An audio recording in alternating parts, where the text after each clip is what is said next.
I'm currently struggling to transition careers after burning out of grad school due to major health challenges.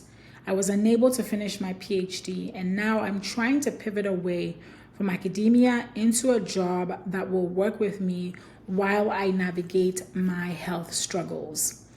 This is an email I received from an individual I'm just going to call M. And I had responded to M to let them know that I would make a video in response to this. In this video, or in this episode, for those who are listening to this on the audio version, I really want to address the question: I started a PhD, I didn't finish, what do I do next? First of all, I want to emphasize the fact that if you started a PhD and you didn't finish, you have not failed. It's likely if you're going into a PhD program, you at least have a bachelor's degree. Sometimes you have a master's degree. Maybe you have some other kind of certification, and you went into this PhD program because it represented something to you. And for whatever reason, whether that's health struggles like M or realizing that you no longer want this, you have had to quit. It doesn't mean you failed. It doesn't mean you failed. And it also doesn't mean that when you apply for jobs, people are going to ding you for it. Somebody sent me a message like this recently where they were like, I left my PhD program and now I feel like people will judge me when I apply for jobs on why I didn't finish something. And so first and foremost, I want you to, if you're in this place, I want you to deal with the psychology that says you failed because you didn't finish a PhD, or somebody's going to judge you because you didn't finish a PhD. Goodness. No. And for the people that do judge you for not finishing a PhD, see, one of the things I've come to learn in life is that any opinion anybody has about me, they're entitled to, but I don't have to participate in that opinion. I don't have to participate in that opinion. And what do I mean by I don't have to participate? I don't have to accept that person's opinion of me. They can have it. They are entitled to it. But what I will not do is accept that opinion and take that opinion and try to and allow that opinion to be a self-fulfilling prophecy. So no, you did not fail. Okay. And then I do want to say it may be important for you to deal with the grief and the complexity and the complex feelings that come with starting a PhD and deciding that you no longer want the PhD, or life and therefore you had to quit the PhD. I know people in my life who started PhD programs and did not finish. And guess what? They are thriving today. Did they have a rough going in those first few months after they quit? Yes, it was hard. But you know what came after that? A lot of them actually felt freedom for stepping away from that path. A lot of them have gone on to do amazing things. So the fact that you even got into a PhD program already proves that you are smart enough to use it. And this is the thing I've been trying to get across to so many people with advanced degrees for the last few years, is that it's an incredible thing to get into a PhD program, to try to answer a question that nobody has ever answered in the existence of this planet, and you attempt to answer that question, contribute knowledge to that field for 5 to 7 years, write a paper, write multiple papers likely, write a dissertation, and finish. It's no mean feat. I know recently I was reading this article that was talking about the fact that there is such an influx of PhD programs and people getting PhDs, and maybe that's diluting the quality of PhDs and so on and so forth. I'm not going to get on that treadmill, right? But one thing I do strongly believe is that even with the so-called dilution of PhDs and explosion of the number of PhDs and doctoral programs that exist in the world, right? The fact that you got into a doctoral program is phenomenal. And the fact that you quit does not reduce your IQ, does not take away from the fact that you are still very intelligent. So yes, you may grieve this step you've taken, but I do want you to know that there are lots of people who have thrived after they have taken this decision. Now, I didn't quit my PhD, but I have gone through a period of questioning who I was, right? when in 2018, I got laid off from a postdoc. And to be honest, as much as I had a great PI and a great team, it really wasn't the thing I wanted to do, but it was paying the bills and it was the next thing to do. So I was just like, okay, let's go with the flow. And so losing it, I began to wonder, okay, who am I? My whole life, I was the girl that did well in school. And so it felt natural to go and get a PhD and move on to a postdoc. And I was on the track. I was on the path that normal, smart people go on. And then all of a sudden that gets disrupted.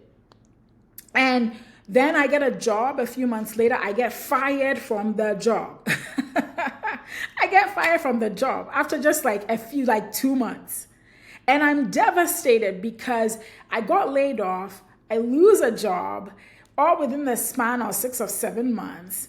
And I feel like an utter failure. But I remember that during that time when I was just feeling like an utter failure, I went and I read stories of people who had experienced massive failures, and I'm putting these in quotes, right? Because failure, I honestly think failure is all about perspective. When I realized that, hey, a lot of great people who have done great things have also faced devastating moments in their lives, but the difference between the people that end up allowing the problems to sink them and the people that overcome, there's so many factors, right? But it's all about perspective, and it's all about how you reframe that story or that event. I remember so clearly one of my mentors telling me, especially when I got fired, because I'd never been fired in my life. I've always been a hard worker. I've always done my best. And so to get fired from this job was just like, it just messed with my mind big time. Because to me, it just signaled that I wasn't smart enough. And basically that's what they had told me when I was being fired, that I hadn't learned quickly enough, and therefore they had to let me go. And it just felt like I was a failure. And I remember that this person told me that however this turns out, to whichever direction this ends up going, this was like fresh off this thing happening within that week. However this story turns out, G, is going to be dependent on how you interpret this point, this time in your life. And that helped me a lot. So perspective, right? The second thing I want to talk about is reclaiming the value of what you did. You spent years likely developing some kind of expertise, right? If you were 2 years into a PhD program or 3 years into a PhD program when you quit, there's still skills, there's still knowledge that you picked up. There's a study by LinkedIn that showed that a lot of job descriptions these days are very skills-based and not necessarily degree-based. So there are a lot of jobs out there that you can get into with your skills. Now, I'm not saying that it's easy, okay? I'm not suggesting that it's simple, but it's possible. Me, I had never done medical writing or medical communications before I got on the path I'm on. I ended up basically creating it by starting a freelance writing business while I was laid off first, and then I got fired. During that period, I started a freelance writing business that helped me. And by the way, if you would like to learn how to start a freelance writing business or just write to get paid just as side income, I did write a book on this subject. It's called Win at Freelance Writing. You can find it on Amazon, or you can go to theboldphd.com/writing book.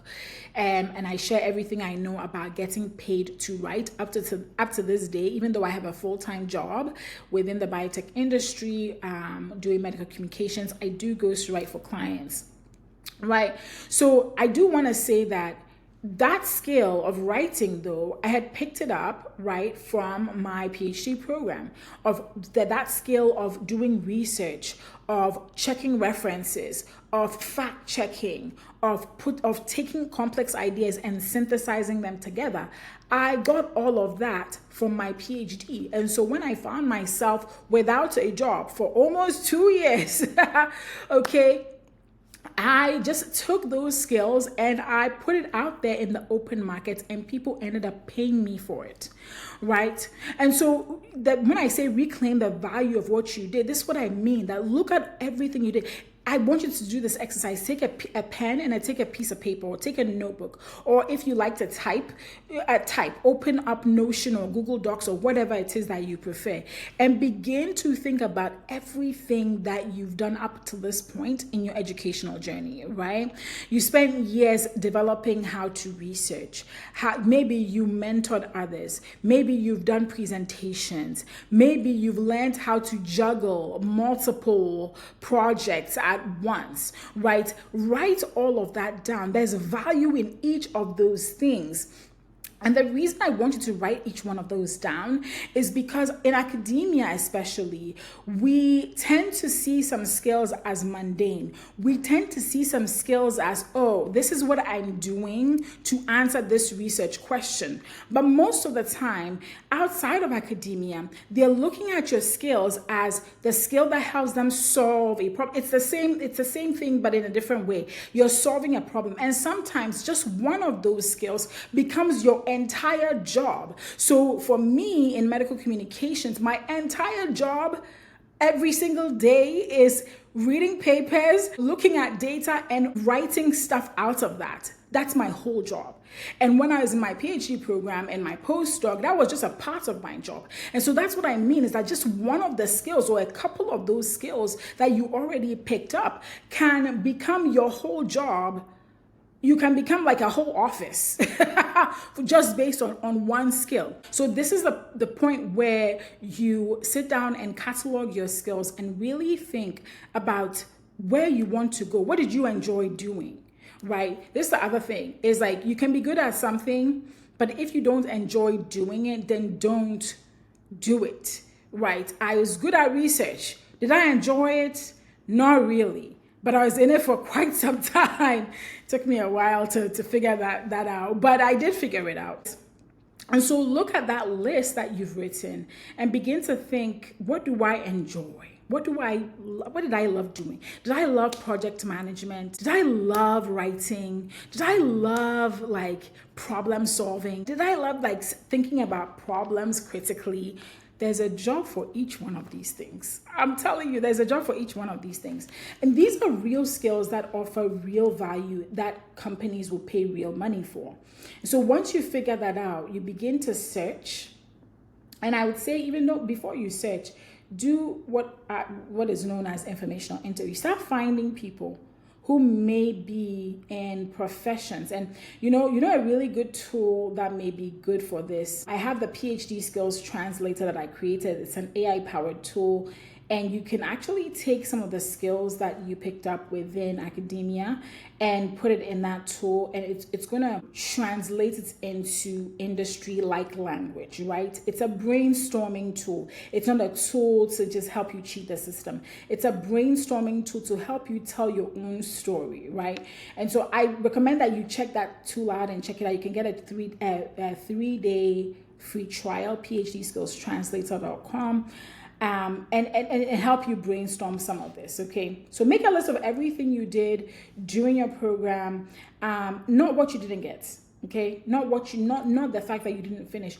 What did you get, okay? What did you get? And that shift alone can really help you rewire your confidence, because you'll realize that even without those letters, you got a lot. I hope you're enjoying this episode so far. If you are, and if you've been listening to this podcast, the Bold PhD podcast, for a while now, you know what would make my day. If you are on YouTube and you're not subscribed, why aren't you subscribed? Hit that subscribe button. And if you are listening to this on Apple Podcasts, it would be my honor if you would leave us a rating and review on Apple Podcasts. It really does help with social proof and showing other people that people do listen to this podcast and that they should listen to. So if you could take a few moments to go to Apple Podcasts, I think you can do this on Spotify as well. Leave us a rating and review. And if you are here on YouTube watching me, then leave a comment. Why not? Let's get back into the episode. So from here, I would say you're good. Once you've kind of cataloged your skills and thought about the types of roles that this may fill, right? And again, let me share another resource. If you go to theboldphd.com/careers list, I have a list of, I think, 35 careers for people with advanced degrees. Sometimes people master out of their PhDs. If you mastered out, that's great. If you didn't master out, you can still check out this list. I still think it's going to be helpful for you. And think about the career paths you want to go on, right? Let that be something that helps you spark imaginations for the path you want to go on, and then begin to find those people and talk to them. I'm telling you, this activity of cataloging your skills and thinking about the types of roles you want to go into, and then starting to initiate conversations that lead you on the path that, on a particular career path, is life-changing. It's incredibly life-changing, okay? And again, just to insert a little bit of myself here, when I was going through my own little drama and I was freelance writing, I also attended events, local events, where specific people in different career paths were chatting. And I remember one specifically where I attended, I think it was the AWIS San Diego, that's the American Women in Science, I want to say. And they had a local event. I went. It was great. I think I went to two separate events. And these were all people in industry. And it was so great to just hear them talk about their careers. And it gave me confidence that, hey, if they can do it, I can do it, right?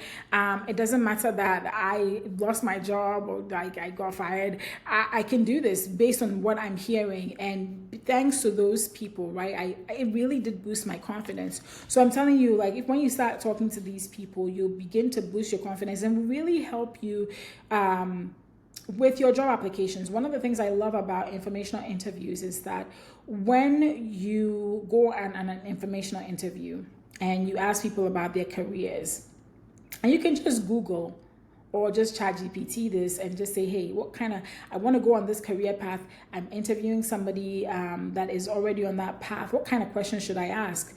You should gather information. You should use informational interviews as an information gathering activity, exercise, and allow that to inform the story you want to tell when you get before interviewers. So now, what do you say in interviews? Right now, I remember that email I got from somebody that said, hey, I quit my PhD and now I feel like people are judging me and I don't know what to say in interviews. I first of all told that person, hey, people can have opinions. You don't have to participate. But when you go to interviews, it's very likely that the question comes up. Let's not rule that out, right? It's very likely that the question comes up that says, hey, I see that you started a PhD program. And you know something?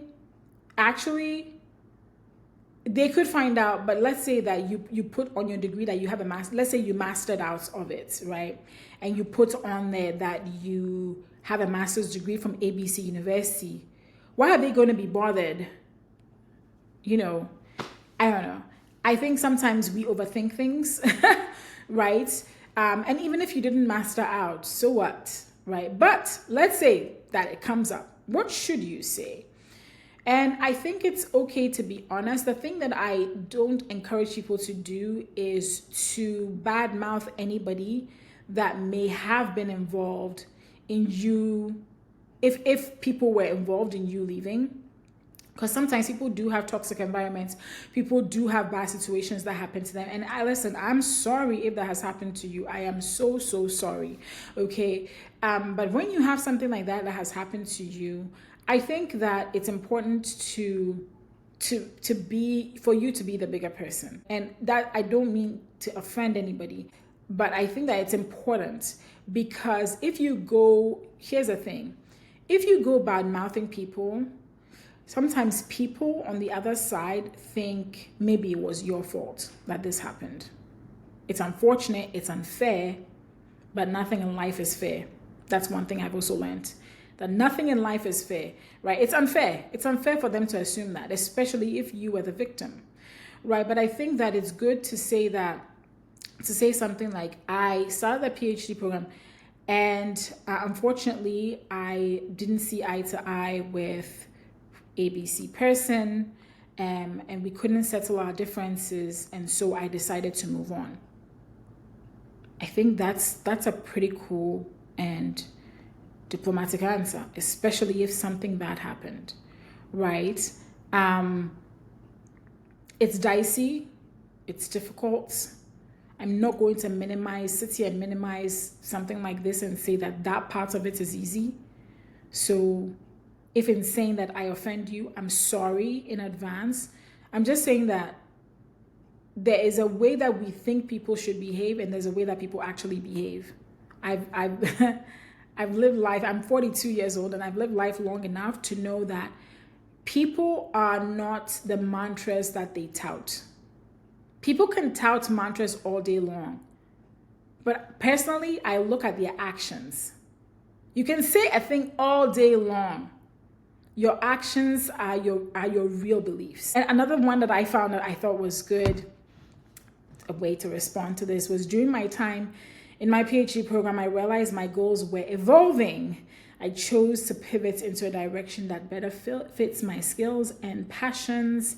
And along the way, I've developed expertise in X. So it's a really good way for you to kind of be like, yes, this is why this happened, but here is the skill that I've developed, and here's why this is important, and this is how I think I can contribute to this company. Don't overly explain. Don't answer questions nobody has asked you. Just get straight to the point, answer your questions, and then move on. During this time, if you need some support, I also recommend that you get it. I remember that for me, leaning on my husband, leaning on my friends, there were some specific friends that were so supportive during this time and were available to chat with me, and I was careful not to burden them, and thankfully we're still friends. But if you need support, maybe you don't have a spouse or friends to like lean on. Is there some way for you to find a coach or a counselor? I know that a lot of local programs sometimes give you an opportunity to see if you don't have money just yet. I'm just saying local programs because maybe you don't have money to actually pay a therapist. I know that there are some local government programs that may help you see a therapist. I think it's okay to see a therapist. And no, BetterHelp didn't sponsor this. Every time I watch like a YouTube video podcast and they start talking about therapy, I'm like, they're about to talk about BetterHelp. No. This is not sponsored by BetterHelp. But yes, if you need to see a therapist, I highly recommend that you do. It's okay. There's nothing wrong with seeing a therapist. Work through those issues. You'll come back stronger. I believe that our minds are just like a muscle. And when you don't work it out and you don't get the support, you don't feed it the way it needs to be fed, it gets weak, it atrophies, and then it's harder to, withstand some of the harder things in life that come. So getting therapy is not weak. Getting therapy, I think that's strength, because then you have the tools to help you navigate through some of those problems. So that's what I'd say to somebody that says, hey, Dr. G, I started a PhD program and I didn't finish. What's my next step? I've given you some tools. If you're watching this, or if you listen to this, email me. Do you have more tools to give this individual that may be going through this? Not just M, whose question inspired this episode, but do you have answers for somebody that's going through this? Let me know in the comments below.